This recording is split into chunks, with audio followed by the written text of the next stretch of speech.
Okay, so welcome to Escape the Rat Race, and this is our Escapees episode. In fact, it's Escapees episode number 1, and I am very, very pleased to welcome good friend and Escape the Rat Race member Andy Gaught to the show. Good morning, Andy. How are you?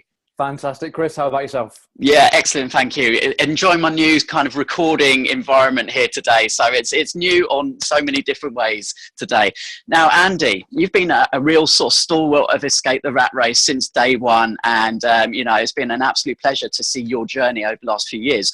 So in our short, sharp interview today, I would like you to kick us off, please, by letting everybody know who you are, what business you're in, and what specifically that involves on a day-to-day basis for you.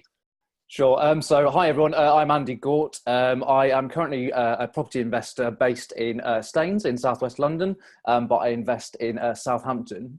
So I've been doing it for about 12 months, both HMOs and more specifically rent-to-rent in the last few months. And things are going absolutely brilliantly. Excellent. And for our listeners who maybe don't know what an HMO is, can you quickly just explain that? Absolutely. So HMO is house in multiple occupation. So it's for houses where rooms are rented on a room by room basis to go. We work with professionals, although you can do it with students as well. And we provide rooms where all of the rooms are rented out to individuals, all bills included. Brilliant. Now, Andy, I often talk to members at our meetups about the future Freedom Bridge, how we're all at some stage of the bridge, you know, where we are right now, where we want to get to, and there's gap in between. So today, I'd like to break it up into 3 parts. So where you were, part 1, where you are now, part 2, and then where you want to get to. So if we kick off with part 1, where you were. So would you be able to tell our listeners where you used to work and what you used to do? Sure. So about a couple of years ago, I was working as a project manager at Sky Television. So I'd been on their graduate scheme. I'd been there for, I think, about 3 years. And I ended up working on their internet technology. So things like Sky Go and Now TV, managing technology delivery of their projects. Okay, great. And can you describe at what point you realised that you didn't want to work for somebody else anymore? And what were the first steps that you took about changing your situation? Sure. So I'm sure, a lot of your listeners have probably heard of the book Rich Dad, Poor Dad. So it was sort of delving into that and learning about different income streams, not depending on the same sort of type of income, whether it's a job or a business. So I sort of read that book. That really sort of was a paradigm shift for myself around how I should generate my income. And so some of the first things I did was just about learning and educating myself. So I think that kicked off, going to the first Escape the Rat Race meeting, learning some stuff online and doing a couple of courses as well. Yeah. And that first meeting was January the 14th, 2015, kind of 2 weeks after I had jumped ship, shall we say, and left my job. And, how did you settle upon a decision as to what exactly you were going to focus on? To generate an additional income enough to be able to leave your job? Yeah, so there are, numerous factors and things that I sort of wanted to consider before doing that. One of the main things was first through the education that I did to go and look at what was a high cash flowing strategy. So myself and my partner, we went and actually purchased a flat and an HMO, but we did it in a way through the education that we knew that would be enough income to support myself.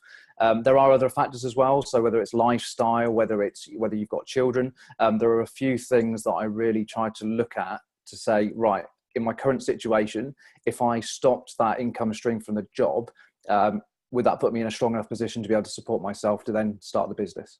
Yeah, excellent. And you talked about the education there. Was that purely just reading, listening? Did you have mentors? Did you go on any paid courses? Yeah, so it started off just exploring what courses are out there, because there are a lot of courses. So part of it is just, trying to do a taster of different things, and also finding who aligned with your values, who you resonate with. So yeah, there were several books. There was the Selves Having Conversations, and also looking at what you need at a certain point in time.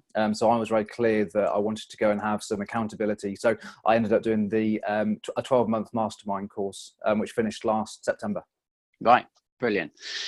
And then when it came to the point of giving up your job, what were the critical decisions that you had to make, Andy, or the parameters that you set for yourself to decide when exactly was the right time to quit? Sure. So the main one is a purely practical financial decision. So just looking at things like outgoings and rent and how much did I need to be able to support myself, and then going and seeing whether that lined up with other sort of money that I had coming in, whether I had savings as a baseline, whether I had the money from the properties. So that was the main one, but also just the impact on other people.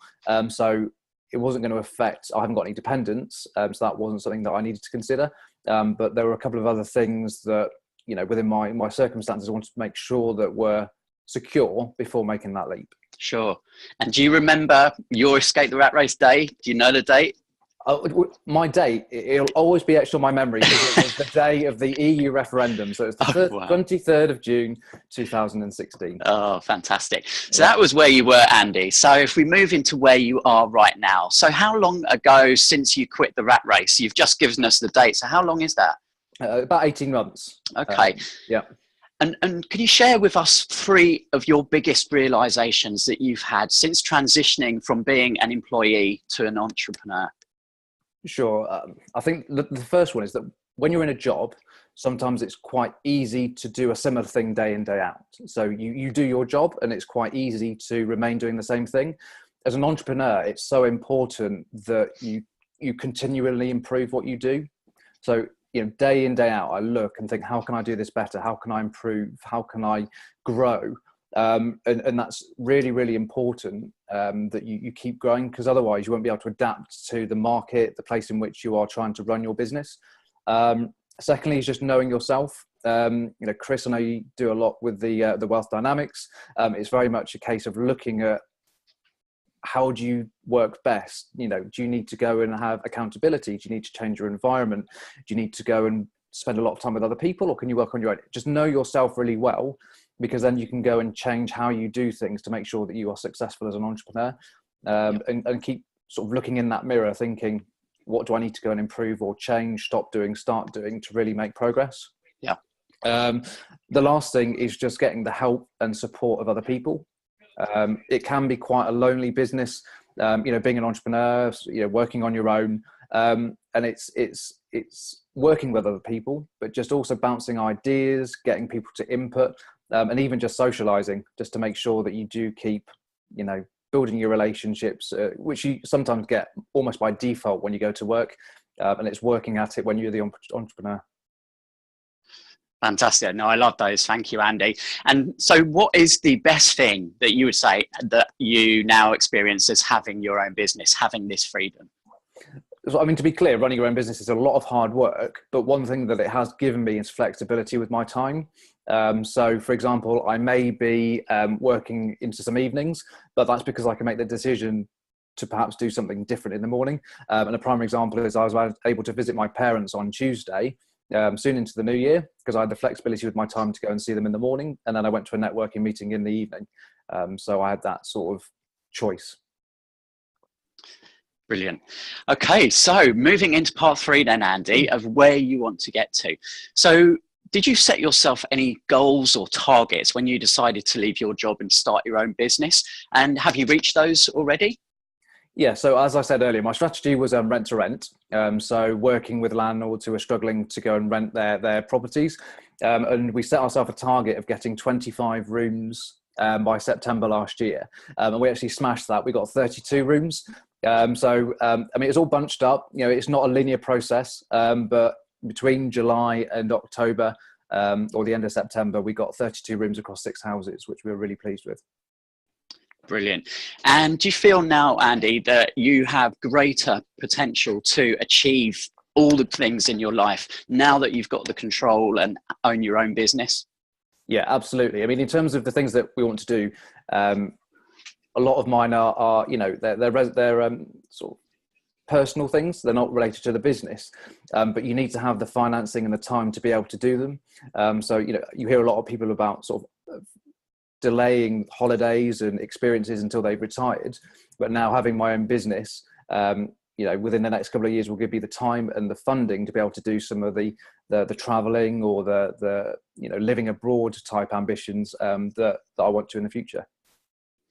Yeah, yeah, and that's so often the case, isn't it? It's freedom that everyone is searching for, and having that freedom, be it financial freedom, time freedom, freedom of choice, just like you've explained there. Yeah, Absolutely. that's great. Yeah. So Andy, looking forward over the next 12 months, what's the one most important thing that you believe is going to help you the most to keep furthering your success? So it has to be our mastermind group.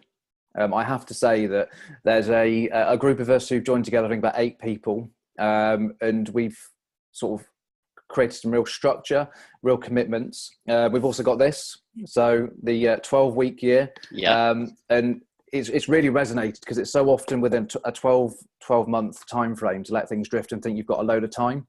But I think, weekly accountability and committing to 12-week cycles rather than 12 months are sort of really going to drive things forward even faster and really help achieve even more in 2018. Yeah, I couldn't agree more. Super excited about the mastermind, the Dynamic 8 mastermind. Doors are closed now for 2018, and that's it. We're in, and looking forward to the ride. So Andy, your final words here for everybody, for anyone listening right now who's squashed up on a train on the way to work or stuck in a traffic jam, and they really want to do something different with their lives, especially 2018, they want to make a change, but perhaps still letting that fear hold them back. What would you like to say to those people listening now?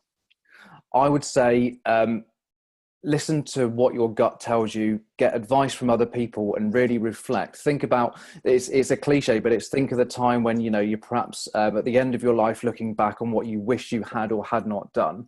Really, be introspective. Think about what you really, really, really want.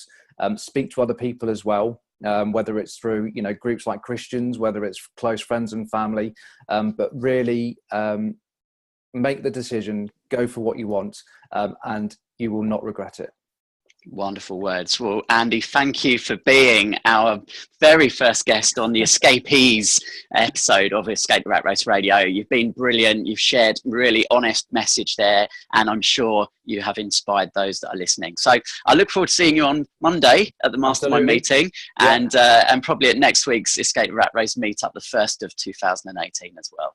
Fantastic, Chris. Thanks for having me. Thanks a lot, Andy. Thanks. Cheers. Bye.